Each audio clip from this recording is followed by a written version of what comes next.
abad Masehi, sudah ada rute-rute pelayaran dan perdagangan antara Kepulauan Indonesia dengan berbagai daerah di daratan Asia Tenggara. Asia Tenggara merupakan wilayah yang menjadi titik perhatian terutama karena hasil bumi yang melimpah ruah seperti rempah-rempah yang menarik bagi para pedagang dan menjadi pusat lalu lintas antara India dan Lautan Cina. Sedangkan Islam masuk ke Indonesia pada abad pertama Hijriah atau abad ke-7 sampai 8 Masehi. Hal itu ditandai dengan ditemukannya makam Fatimah binti Maimunah di Leran, Gresik yang berangka 475 Hijriah dan makam-makam di Triyala menjelang abad ke-13 Masehi. Teori masuknya Islam di Indonesia. Ada 4 teori. Teori yang pertama dari India, dilontarkan oleh Snok Hariji, mengatakan bahwa Islam masuk di Indonesia dari wilayah anak benua India. Teori dari Persia, merupakan awal Islam datang di Indonesia. Teori ini meyakinkan bahwa Islam masuk di Indonesia pada abad ke-13 Masehi.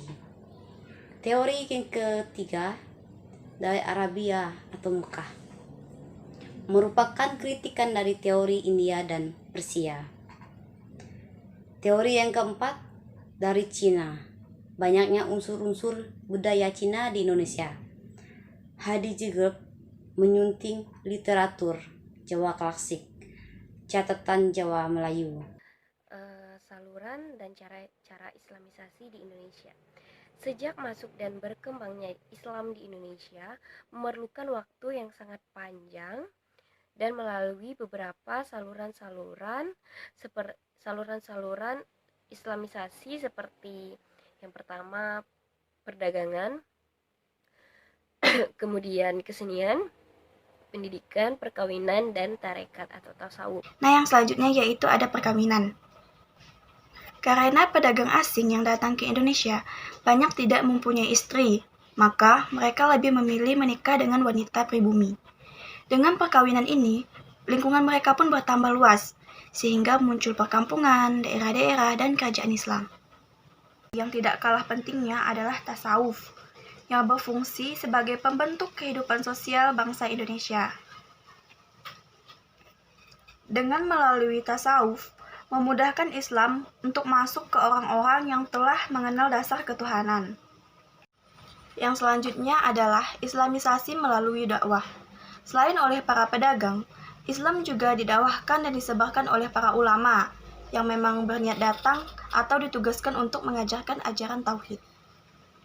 Adapun faktor-faktor yang menyebabkan mengapa Islam mudah diterima di Nusantara.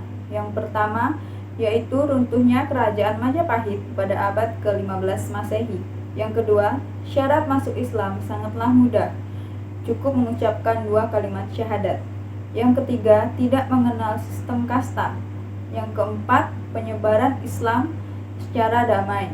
Yang kelima, pelaksanaan ibadah sangat mudah dan sederhana. Yang keenam, syarat dalam Islam tidak memaksa dan bersifat fleksibel. Dan yang terakhir, adanya pengaruh tasawuf.